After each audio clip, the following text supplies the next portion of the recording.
আসসালামু আলাইকুম।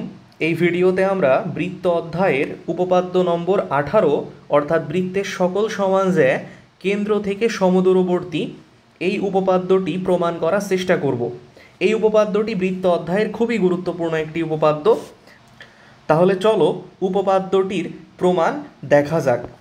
আমাদেরকে এই উপপাদ্যটি প্রমাণ করার জন্য প্রথমেই জানতে হবে যে জ্যা বলতে কি বোঝানো হয়। আমরা জানি কোনো একটি বৃত্তের পরিধির উপরস্থ যে কোনো দুইটা বিন্দুর সংযোগকারী সরল রেখাকেই বলা হয় জ্যা। অর্থাৎ আমরা এখানে একটা বৃত্ত এঁকে নিলাম, এই বৃত্তের পরিধির উপরস্থ যে কোনো দুইটা বিন্দু, মনে করো এই দুইটা বিন্দুকে আমরা যদি সংযোগ করি তাহলে আমরা যে সংযোগকারী সরল রেখা পাবো, এই সংযোগকারী সরল রেখাটাকে আমরা বলবো একটা জ্যা। তাহলে আমরা যদি এই সরল রেখাটির একটি নাম দিয়ে দেই, আমরা যদি বলি যে সরল রেখাটি এবি সরল রেখা, তাহলে এই এবি রেখাটা হবে আমাদের একটি জ্যা। তাহলে জ্যা কী জিনিস এটা তো আমরা বুঝতে পারলাম। এখন এই উপপাদ্যে আমাদেরকে যেটা প্রমাণ করতে হবে সেটা হলো বৃত্তের সকল সমান জ্যা কেন্দ্র থেকে সমদূরবর্তী। বৃত্তের সকল সমান জ্যা কেন্দ্র থেকে সমদূরবর্তী অর্থাৎ আমাদেরকে প্রমাণ করতে হবে যে যেই জ্যা এর দৈর্ঘ্য সমান তারা সবাই কেন্দ্র থেকে সমান দূরত্বে অবস্থান করে। আমাদেরকে প্রমাণ করতে হবে যেই জ্যা এর দৈর্ঘ্য সমান তারা সবাই কেন্দ্র থেকে সমান দূরত্বে অবস্থান করে। তাহলে চলো আমরা একটা বৃত্ত এঁকে ফেলি। এটা হচ্ছে আমাদের সেই বৃত্ত। ধরা যাক বৃত্তটার কেন্দ্র হলো এটা। এইখানে আমি একটা জ্যা এঁকে নিচ্ছি। এর সমান করে আমরা যদি আরও একটা জ্যা এঁকে নেই তাহলে আমরা পাবো, আচ্ছা তাহলে এইখানে আমরা দুইটা জ্যা এঁকে নিলাম। একটার নাম দিচ্ছি আমরা এবি জ্যা এবং অপরটির নাম দিচ্ছি আমরা সিডি জ্যা। এবং এখানে আমাদের বৃত্তের কেন্দ্রকে আমরা বলছি ও কেন্দ্র। তাহলে এখানে বলা হচ্ছে মনে করি ও বৃত্তের কেন্দ্র এবং এবি ও সিডি বৃত্তের দুইটা সমান জ্যা। এই যে এখানে আমরা দেখতে পাচ্ছি আমাদের বৃত্তের কেন্দ্র হলো ও, এই বিন্দু হচ্ছে আমাদের বৃত্তের কেন্দ্র এবং আমাদেরকে এখান থেকে প্রমাণ করতে হবে ও থেকে এবি এবং সিডি জ্যাদ্বয় সমদূরবর্তী। এখানে আমাদের এবি এবং সিডি দুইটা সমান দৈর্ঘ্যের জ্যা নেওয়া হয়েছে। এখানে এবি একটি জ্যা এবং সিডি অপর একটি জ্যা। এই জ্যা দুটির দৈর্ঘ্য পরস্পর সমান। আমাদেরকে প্রমাণ করতে হবে ও থেকে এবি এর দূরত্ব এবং ও থেকে সিডি এর দূরত্ব সমান। অঙ্কনে আমরা কি করব? অঙ্কনে আমরা লিখব ও থেকে এবি এবং সিডি জ্যা এর উপর যথাক্রমে ও ই এবং ও এফ লম্ব আঁকি। তার মানে আমরা এখানে ও বিন্দু থেকে এবি এর উপর একটা লম্ব আঁকব এবং ও বিন্দু থেকে সিডি এর উপর একটা লম্ব আঁকব।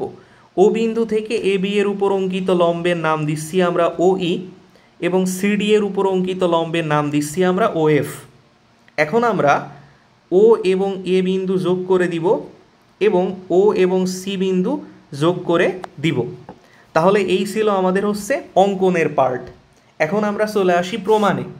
প্রমাণের প্রথম পয়েন্টেই আমরা বলতে পারি ও ই লম্ব এবি এবং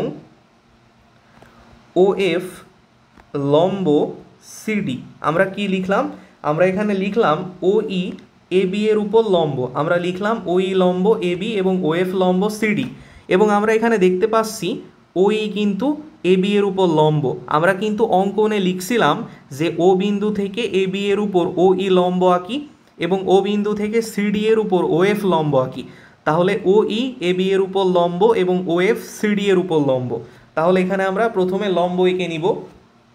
সুতরাং আমরা বলতে পারি এই সমান বিই ও সিএফ সমান ডিএফ। এখান থেকে আমরা লিখতে পারি যেহেতু ও ই এবি এর উপর লম্ব, আমরা জানি কেন্দ্র থেকে কোনো জ্যা এর উপর অঙ্কিত লম্ব ওই জ্যাকে সমদ্বিখণ্ডিত করে। আমরা অষ্টম শ্রেণীতেই এই উপপাদ্য পড়ে এসেছি যে কেন্দ্র থেকে কোনো জ্যা এর উপর অঙ্কিত লম্ব ওই জ্যাকে সমদ্বিখণ্ডিত করে। এখানে কেন্দ্র হচ্ছে ও, যেহেতু আমরা ও কেন্দ্র থেকে এবি জ্যা এর উপর ও ই লম্ব আঁকলাম, এ কারণে এবি এর মধ্যবিন্দু হয়ে গেল ই। অর্থাৎ এই এবং বিই পরস্পর সমান। আবার একইভাবে ও বিন্দু থেকে সিডি এর উপর অঙ্কিত লম্ব হলো ওএফ, অর্থাৎ ওএফ সরল রেখাটি সিডিকে সমদ্বিখণ্ডিত করে, অর্থাৎ সিএফ এবং ডিএফ পরস্পর সমান হবে, অর্থাৎ এই দূরত্ব এবং এই দূরত্ব হবে পরস্পর সমান। তাহলে আমরা এখানে ব্র্যাকেটে লিখে দিব, আমি লিখতেছি না, তোমরা অবশ্যই লিখবা যে বৃত্তের কেন্দ্র থেকে ব্যাস ভিন্ন কোনো জ্যা এর উপর অঙ্কিত লম্ব ওই জ্যাকে সমদ্বিখণ্ডিত করে। সুতরাং এখান থেকে আমরা লিখতে পারি অতএব এই সমান হাফ এবি ও সিএফ সমান হাফ সিডি। আমরা কি করলাম, আমরা দেখলাম যে এই এবং বিই পরস্পর সমান এবং ই হলো এবি এর মধ্যবিন্দু। যেহেতু ই এবি এর মধ্যবিন্দু, অর্থাৎ এই হবে এবি এর অর্ধেক। মানে তোমরা একটু বোঝার চেষ্টা করো, এই যে এতটুকু এই অংশটা হলো এই পুরাটার অর্ধেক, এই পুরাটার অর্ধেক হলো এই, তার মানে এবি এর অর্ধেক হচ্ছে এই। আমরা কিন্তু এখানে সেটাই লিখলাম, আমরা লিখলাম এই সমান হাফ এবি।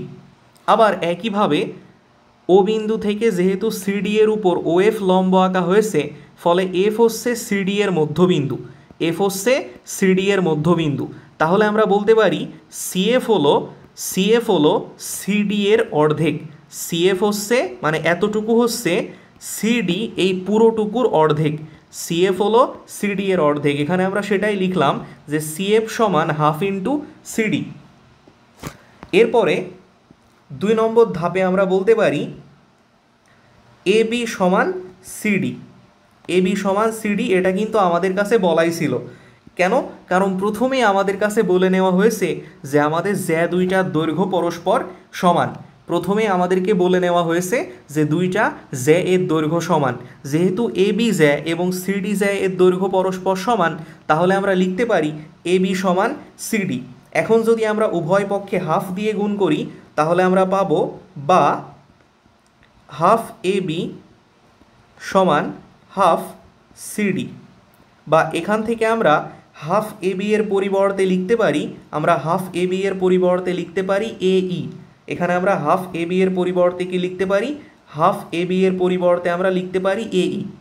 তাহলে এখানকার হাফ এবি এর পরিবর্তে আমরা যদি এই লিখি এবং এখানকার হাফ সিডি এর পরিবর্তে আমরা লিখতে পারি, হাফ সিডি এর পরিবর্তে কি লিখতে পারি, সিএফ লিখতে পারি। তাহলে এখানে হাফ সিডি এর পরিবর্তে আমরা লিখে দিতে পারি কি সিএফ, এখান থেকে আমরা লিখে দিতে পারি সিএফ। অর্থাৎ এখান থেকে আমরা পেয়ে যাচ্ছি এই সমান সিএফ, এখান থেকে আমরা পেয়ে যাচ্ছি এই সমান সিএফ। এখন আমরা কি করব, এখন আমরা এখানকার এই দুইটা ত্রিভুজ নিয়ে কাজ করব। এখানকার ত্রিভুজ ও এই এবং ত্রিভুজ ও সিএফ, এই দুইটা ত্রিভুজ নিয়ে এখন আমরা কাজ করব। এখানে আমরা ও বিন্দু থেকে এ বি এর উপর লম্ব এঁকেছিলাম, সেটা ছিল ও ই লম্ব।